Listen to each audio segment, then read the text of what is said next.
आसीबो PM किसान 2000 टंका।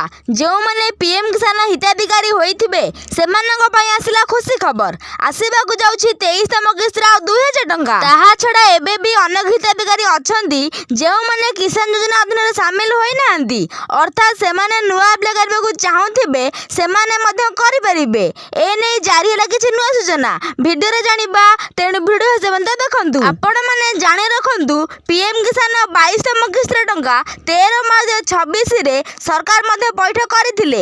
एही मध्य अनेक हिताधिकारी को टंका मिलिथिबा बेले किछि हिताधिकारी माने मध्य पाइ नाहंती। सेमाने मध्य ईकेवाईसी रे वंचित होइथिले, अर्थात ईकेवाईसी करनथिबा हेतु सरकार टंका पठाइले भी सेमान खातार जमा हे न थाए।